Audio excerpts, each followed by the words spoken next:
about that, about what's going on with HBO Max. Is that I haven't heard anything new. When is it supposed to drop? It's supposed to drop in May or March. I don't know. Everything's it'll get postponed. Yeah. Oh, my other bit of news. Sorry, I didn't mean to cut in. Wonder Woman got postponed. Yeah. Until August or June. August. It's supposed to come out in June. June 5th was its original. But it's great because there was a big rumor that they were going to go completely digital with no theatrical release at all. Yeah. Ooh, which would have been terrible, man. That's what I was telling you, man. Like this virus is. I mean, it's fucking up movies. They're not making their money. Any type of business that relies on people coming into its building to make money, like small shops and everything. Because I was just mentioning to Wesley that Onward is still on being you can still rent it, but in the next 2 weeks, I think April 5th is going to be the release date on Disney Plus. It's going to Disney Plus, yeah. Yeah, but which sucks, and it kills the fact that Pixar creates kind of like this cool box office like features and stuff, and how much money they put into it, and then they're not gonna make nearly as much as they projected to make back. So kind of like this pandemic, it kind of, it shows how sensitive we are and stuff, like as far as viruses are concerned, and everything. So yeah, that's Frozen 2's on Disney Plus. Yeah. They watched that. I was told by all my cousins. That's you good. should watch it. It's really good. I'm like, all right, guys. I only know it's on Disney Plus because Jordan watched it this morning. I will jump on that. It's pretty good. Is it? Yeah. Okay. It dropped right at the peak of when they started closing everything. Yeah. Boom. Disney Plus. That's so insane to me though. Like The Hunt, Invisible Man. Yeah. Bloodshot. Those are all on. Yeah. I know. Yeah. Yep. That's all the news I got today. Nice. What do you got? Oh, it's my turn? Yeah. Already? Alright, I got a few things. You talked about Wonder Woman already, right? Lovecraftian horror director Stuart Gordon has passed away at 72. Before film, he worked on stage plays, then moved to movies in the 80s where he created his Great Golden Baby Reanimator. He's also known for From Beyond, Dagon, Castle Freak, Dolls, and he's also, a lot of people don't know this, the co-creator of Honey, I Shrunk the Kids, the franchise. Wow. His family has not released a cause of death as of yet.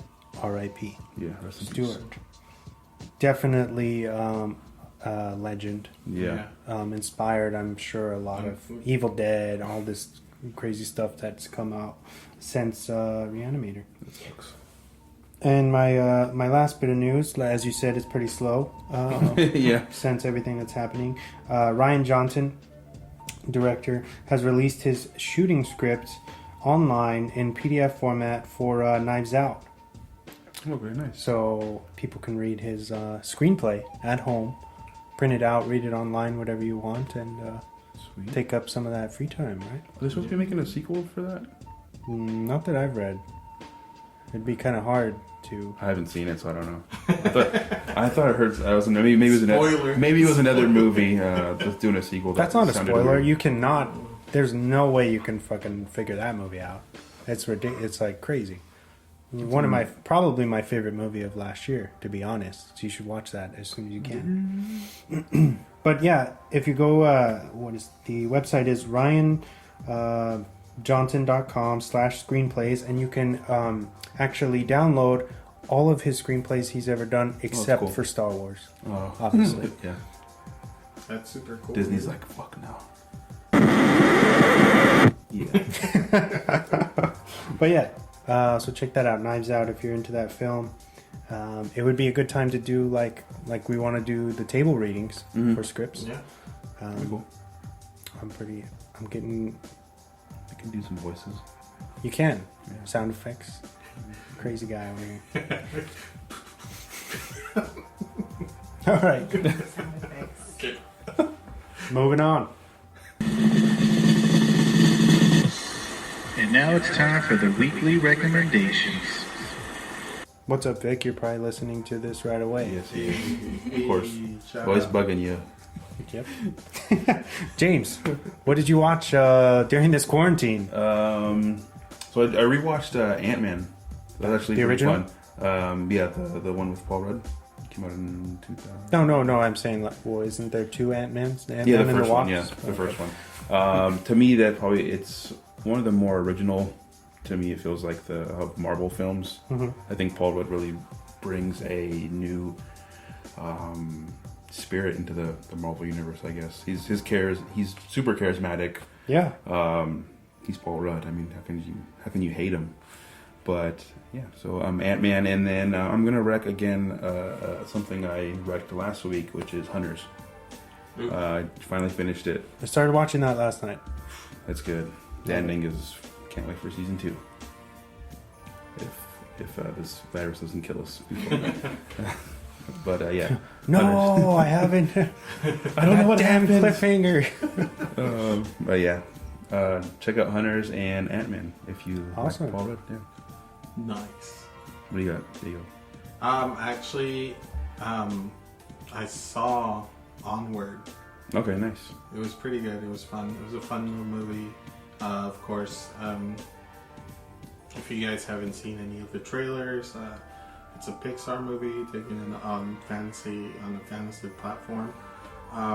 It's super fun, super cool. Something that you obviously, even if you're an adult, that you'll appreciate the puns in there and stuff. I think Pixar films are. I watched a documentary thing about Pixar films, and I think one of the guys was like, "Our movies aren't geared towards children. They're meant for everybody. It's not just specifically for children." So like when I watch things, I know things are going way over Jordan's head, and I'm sitting here like bawling my eyes out, and Jordan's like, "What's wrong?" And I'm like, "You don't understand yet." It's like, but I feel like Pixar is generally for everybody. Yeah. We're going back and rewatching all those Disney movies. I'm like, oh my god, they were telling me this my whole life. I didn't listen. Yeah, exactly. And I usually don't do this, but I would wanna recommend a YouTube channel that what some of my friends are friends with. His name is Matt Hunter. He's from Mexico City, and he's an avid toy collector. Mm-hmm. So look him up on YouTube. He's a vintage toy collector. So he, if you don't, it's mainly in Spanish, but if you don't speak Spanish, he does make it so you could have subtitles. Okay, nice. Ooh. And so it's super cool. I love the guy. I met him probably like a couple of months ago. And so it's super awesome. He's super cool. He's super nice. Always welcoming. I'm trying to get him out here when this pandemic is over, hopefully. And yeah, go check it out. I know, especially love his trips to Japan because I love to learn about the Bullmark and the Bandai kaijus. For a lot of people, kaijus are monsters that were created for like Godzilla as a kaiju, Ultraman From Japan, right? From Japan, yeah.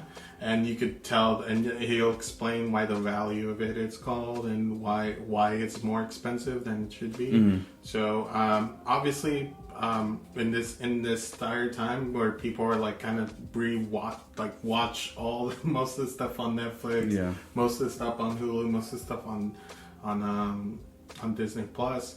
Definitely go check that out. He has I think like over 5 years of videos, so you could go check him out. It's definitely an adventure, man. Definitely, I definitely went on a whole binging of his videos and stuff. And, What's his page called? It's called Mad Hunter. Mad? Yeah. Okay. Like in the wild, man. Yeah. Mad Hunter. And it's definitely cool, man. You get to learn all this stuff, all this past stuff that you didn't learn and stuff about toys. So I know a lot of people like Wesley, like the toys that made us. Oh yeah. Which is super cool. And he expands on that. He actually comes out in the He-Man one. That's cool. When they do PowerCon, he actually comes out in it. That's cool. So, like a bunch of my buddy came out in the Power Rangers one. Oh, nice. Too. So yeah, go check it out. Usually I don't do that, but For sure. yeah. Too. Do you have any?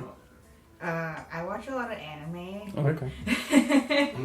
I've been catching up on One Piece. I'm on that One Piece grind. Okay, nice. So they're in the 900s right now, and I am at 620 26. Do you know when you watch animes? Do you watch them Subbed. Okay. Yeah, no, fuck that dope shit. Oh no. Okay. Damn. All right. Yeah, any real anime fan should tell you that. Yeah. I think, Like, nah, I ain't about that dub life. Okay. But there's a bunch of new animes coming up that are gonna be super dope, highly anticipated. So I guess my high recommendation would be the final season of Attack on Titan, Okay. which is gonna be dope. And you know, it sucks because I read ahead on the manga, so it's just like, dang. just waiting. Yeah, like, Yeah. damn, you guys are just gonna do, like, dang. Did it kind of match what the manga did? Or? Yes, the last season felt rushed, though. Mm. That's why, like, I'm not shocked about this final season, just because I was just, like, the intro, they gave everything away in the intro, and each episode, they were all great episodes. Yeah. But they felt rushed. And I was like, I like, they got the main points that I wanted to see. Like, oh, it was beautiful. But, again, it was rushed. So it was just this new season being the final season. It's like, sucks, but kind of saw it coming. Another one I liked is called The Promised Neverland. I think it came out, don't quote me, like 2014 maybe. Right. So we found it recently. My friend told me about it. It's about these kids who they are realizing that they're food for these things. So they're being raised to be happy for these things, and they're trying to find a way out. Oh, okay. Nice. And it's a thriller / like mystery, so you're constantly on your toes. There's a bunch of like twists and turns, and it's like cool. it's hard to keep. Like you think you figured it out, and then something's like nah. Nice. Sword Art Alicization is also a good one. Okay. That one I think comes out April 26th if everything goes well Okay. with all these, but these are all anticipated in April. That's gonna be good. That's where can they find all these animes? Like Crunchyroll? Or Crunchyroll has them. Netflix has some of them. Netflix actually has their own anime special. It's called Beastars. I think it's on like the top ones. They're trying to Okay. Yeah. up it. That one is like a slice of life. So it's basically like it's how normal everyday life goes, but with prey and predators living amongst each other. I haven't gotten a chance to see it. I am actually on the working end of this whole epidemic, so I have no life. But it's all my friends are like, yo, this is great. I'm like, you know what? I'm trying right now, but I will get to it. I promise. Nice. Yeah.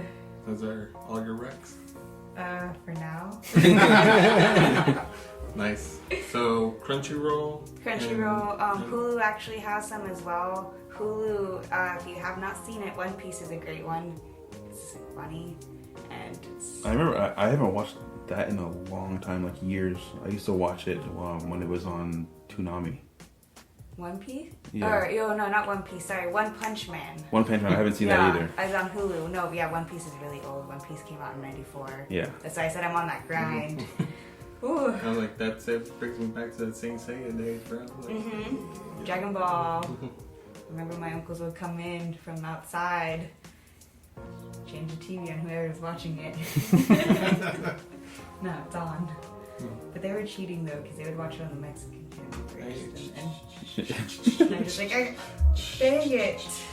Don't be salty. The Mexican dub. Alright, nice. My turn? Yeah. All right. I talked a lot. No, that's good. That's Cool, good. we love it. My first one is a documentary. You can find it on Prime, I think, right now. So if you have Prime, it'll be free. It's called Scary Stories. It's basically an intimate look into the books that scared our generation. Nice. The scary stories to tell in the dark. Ooh, I like that. The most challenged book in, I think, like in history. Yeah. It's on. That's on. I had all It's like a three of documentary. them, or 4, right? They ended up with a 4th one, or was it just 3? I think there's just 3. Okay, it's scary stories to tell in the dark, Yeah. more scary stories to tell in the dark, and then